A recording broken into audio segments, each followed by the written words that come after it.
Assalamualaikum warahmatullahi wabarakatuh. Anda rindu mendengarkan kajian-kajian dari ustadz-ustadz kita dari Aceh? Kunjungi channel YouTube Maulizul Akbar NAD. Subscribe, like, share, komen.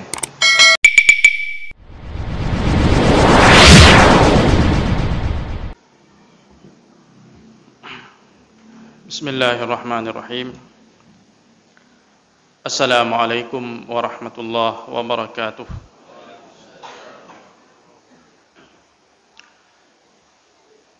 Alhamdulillahi rabbil alamin. Wabihi nasta'in ala umuri dunya waddin. Ashhadu an la ilaha illallah waliyyus salihin. Wa ashhadu anna Muhammadan abduhu wa rasuluh. Al-mab'uts rahmatan lil alamin. Allahumma salli wa sallim wa barik ala hadzal nabiyil karim wa ala alihi wa sahbihi wa man ihtada bihadih wastanna bisunnatihi ila yaumiddin, amma ba'd. Alhamdulillah, kita bersyukur kepada Allah Subhanahu wa taala. Allah masih memberikan taufik dan hidayahnya kepada kita semua. Kita masih dapat melaksanakan ibadah kita kepada Allah Subhanahu wa taala. Mudah-mudahan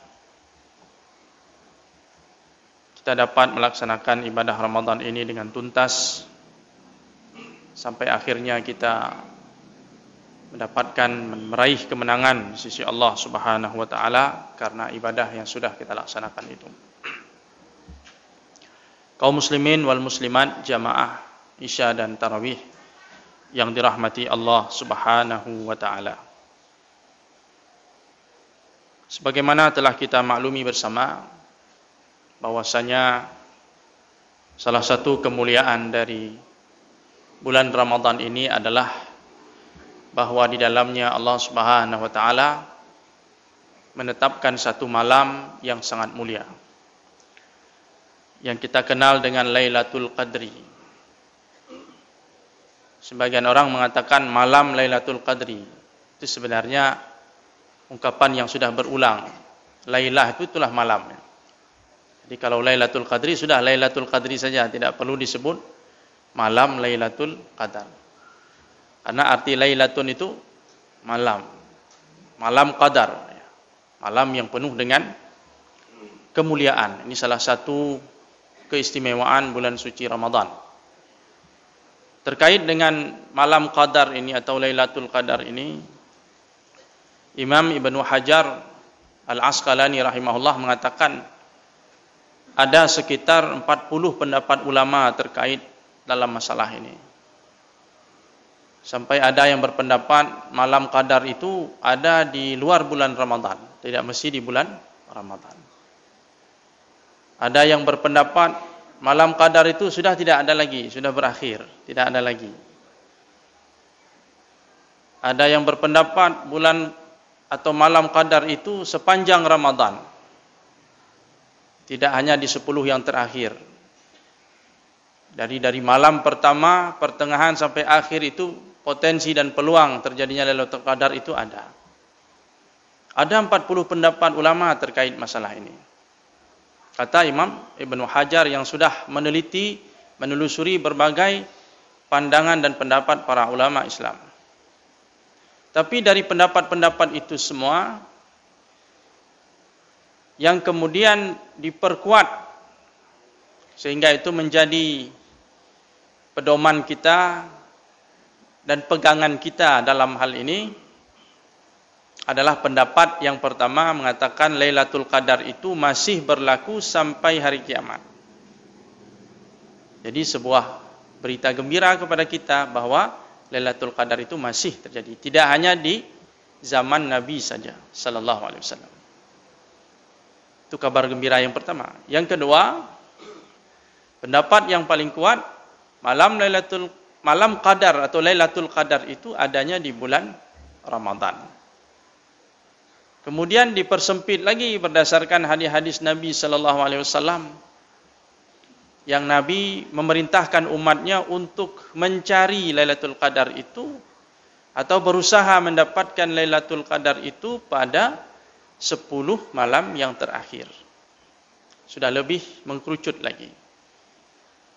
Di dalam riwayat yang lain, hadisnya sahih juga, Nabi memerintahkan kita untuk berusaha mendapatkannya di malam-malam ganjil dari 10 yang terakhir itu, karena peluangnya lebih besar. Namun persoalannya, ganjil genap ini versi siapa? Tahun ini juga sudah ada dua versinya. Yang berpuasa pada hari Sabtu itu banyak negara juga. Negara-negara Muslim ya. Kalau saya tidak salah, Arab Saudi juga puasanya hari Sabtu. Yang berpuasa hari Ahad juga banyak negara. Terlepas dari ormas Islam yang ada di Indonesia. Ini skupnya sudah internasional, dunia Islam itu terpecah dua. Jadi ganjil genap ini versi siapa? Baik, kalau begitu tidak usah mengandalkan ganjil genap, maka kita ambil saja pandangan yang mengatakan 10 yang terakhir. 10 yang terakhir. Ini saya rasa yang lebih aman dan nyaman di hati kita.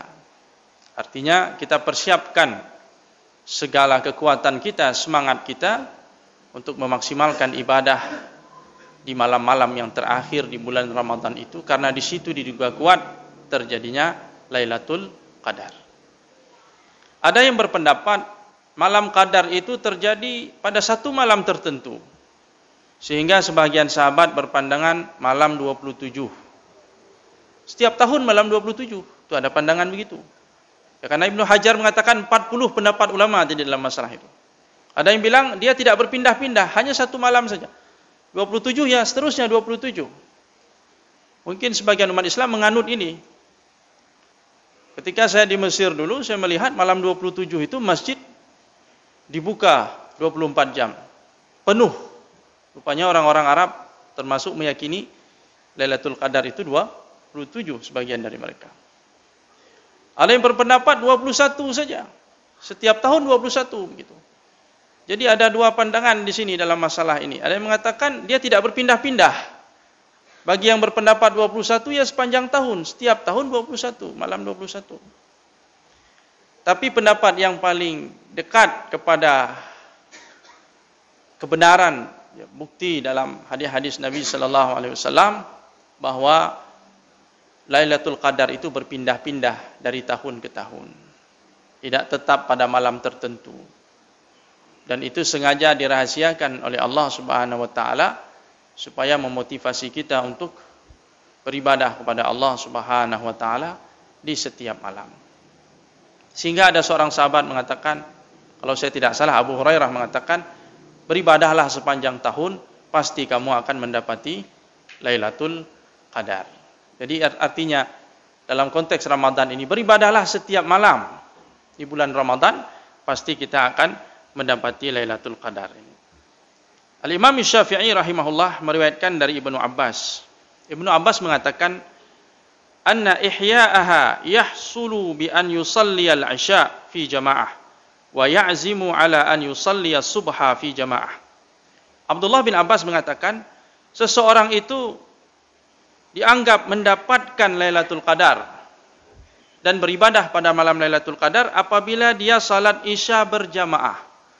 Seseorang yang melakukan salat fardu berjamaah, salat maghrib, salat Isya berjamaah, dan dia bertekad untuk melakukan salat subuh berjamaah, maka kata Ibnu Abbas dia sudah mendapati Lailatul Qadar. Walaupun kita tidak tahu malam itu Lailatul Qadar. Dan kita tidak disuruh mencari-cari tanda-tanda itu. Karena para ulama mengatakan biasanya tanda Lailatul Qadar itu terjadi setelah Lailatul Qadar itu terjadi. Kebanyakan tandanya seperti itu. Ada riwayat menyebut pada malam itu tidak terlalu dingin, tidak terlalu panas. Cuma kalau dalam konteks kehidupan kita sekarang, masjid kita dingin, rumah kita ada AC-nya, di mana kita tahu kalau ini tidak dingin, tidak panas. Kemudian bagaimana dengan negeri yang memang Ramadannya itu di musim dingin atau di musim panas? Jadi sebaiknya tidak usah mencari tanda-tanda seperti itu. Rasulullah pun dikatakan dalam hadis Nabi, dalam hadis Aisyah radhiyallahu anha, Apabila masuk 10 yang terakhir, Rasulullah ahyal laila. Beliau menghidupkan malam. Memperkuat ikat pinggang Nabi. Pertanda bahwa Nabi siap untuk beribadah. Wa aiqadha ahlah. Nabi membangunkan keluarganya. Dan Nabi tidak melakukan hubungan suami istri 10 yang terakhir itu. Fokus dengan i'tikafnya untuk mencari Lailatul Qadar. Jadi tidak ada disebut di situ apabila masuk 10 yang terakhir Nabi mencari tanda-tanda Lailatul Qadar, tidak ada. Artinya Nabi beribadah, mengisi malam-malam yang mulia itu dengan beribadah kepada Allah Subhanahu wa taala. Demikian pula Al-Imam Malik mengatakan, siapa yang menghadiri salat Isya berjamaah dan subuh berjamaah pada malam Qadar, maka sungguh dia telah mendapatkan bagian dari malam Qadar tersebut. Jadi itu sebenarnya kaum muslimin yang dirahmati Allah Subhanahu wa taala. Apalagi kita ada menghadiri qiyamul lail, tarawih. Setelah itu kita membaca Al-Qur'an dan sebagainya. Mudah-mudahan apa yang kita lakukan selama ini sebenarnya kita sudah mendapati Lailatul Qadar. Walaupun kita tidak tahu pada malam apa pastinya. Asalkan pada malam itu kita beribadah kepada Allah Subhanahu wa taala, maka kita akan mendapatinya dengan izin Allah Subhanahu wa taala. Nabi sallallahu alaihi wasallam bersabda, "Man qama lailatal qadri imanan wa ihtisaban, ghufira lahu ma taqaddama min dzambih." Barang siapa yang menghidupkan malam Qadar, menghidupkannya dengan salat, dengan baca Quran, dengan zikir, dengan ibadah kepada Allah, dengan penuh keimanan. Maksud penuh keimanan ini yakin bahwasanya Allah akan memberi balasan terbaik kepada orang-orang yang beribadah pada malam itu. Wahtisaban, dan kita mengharap kebaikan dari Allah.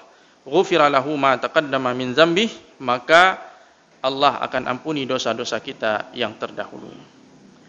Sayyidah Aisyah radhiyallahu anha bertanya kepada Nabi, "Ara'aita in alimtu ayya lailatin lailatul qadr? Madza aqul?" Aisyah bertanya, "Ya Rasulullah, apa pendapat Anda jika aku mengetahui malam apa Lailatul Qadar itu? Maka apa yang harus aku ucapkan?" Nabi kemudian mengajari Sayyidah Aisyah radhiyallahu anha, dan ini pengajaran bagi kita semua.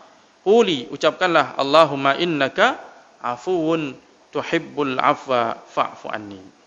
Jadi intinya kaum muslimin yang dirahmati Allah, kita perbanyak doa pada malam yang terakhir di bulan suci Ramadan. Kita tingkatkan ibadah kita, tilawah kita, salat kita, zikir kita, sedekah kita, karena ibadah yang diterima oleh Allah Subhanahu wa taala pada malam itu keutamaannya melebihi dari ibadah selama 1000 bulan. Jadi maksud dari Lailatul Qadri khairum min alfi syahrin, malam Qadar itu lebih baik daripada 1000 bulan, maksudnya ibadah pada malam itu. Jadi bayangkan kaum muslimin yang dirahmati Allah, kalau seandainya pada malam itu kita sempat membaca 1 juz Al-Quran, itu sama dengan artinya kita sudah membaca Al-Quran 1 juz selama 80 tahun lebih. Karena 1000 bulan itu lebih kurang 80 tahun lebih. Apakah ada orang yang sanggup istiqamah membaca Al-Quran setiap hari 1 juz selama 80 tahun? Kalau seandainya pada malam itu kita bersedekah 100.000 rupiah umpamanya, bertepatan dengan malam Qadar itu, seolah-olah kita sudah bersedekah 80 tahun lebih. Setiap hari 100.000. Adakah orang yang istiqamah melakukan itu? Jadi Lailatul Qadar ini merupakan kesempatan untuk menambah usia ibadah kita. Mungkin di sini ada yang usianya sudah 60 tahun. Tapi kalau ditimbang-timbang atau diukur-ukur 60 tahun itu tidak semuanya usia ibadah. Dari 60 tahun itu ada usia tidur, berapa jam, berapa tahun kita tidur. Ada usia makan, ada usia bercanda, ada usia bekerja. Mungkin usia ibadah kita hanya 1 atau 2 tahun dari 60 tahun itu total. Jadi 60 tahun Allah berikan usia untuk kita, hanya 2 tahun saja beribadah. Itu pun kalau ibadahnya diterima oleh Allah Subhanahu wa taala. Sekarang sudah ada 1 malam, malam Qadar ini. Beribadah pada malam itu seperti bahkan lebih baik dari beribadah 83 tahun tanpa Lailatul Qadar. Itu kata para ulama. Berarti kalau dapat malam itu kita beribadah, seolah-olah kita sudah beribadah 80 tahun lebih. Jadi usia ibadah kita bertambah di sisi Allah Subhanahu wa taala walaupun usia kita yang sesungguhnya itu sangat singkat. Inilah karunia Allah yang diberikan kepada kita umat Muhammad sallallahu alaihi wasallam. Maka karunia Allah ini harus kita perhatikan dan harus kita syukuri dengan mengisinya dengan segala kegiatan ibadah kepada Allah Subhanahu wa taala. Mudah-mudahan Allah memberikan taufik dan hidayahnya kepada kita sampai akhir Ramadan ini. Demikian kaum muslimin yang dirahmati Allah yang dapat kami sampaikan, mudah-mudahan bermanfaat. Aqulu qauli hadza wa astaghfirullah li wa lakum. Subhanakallahumma wa bihamdik asyhadu an la ilaha illa anta nastaghfiruka wa natubu ilaik. Assalamualaikum warahmatullahi wabarakatuh.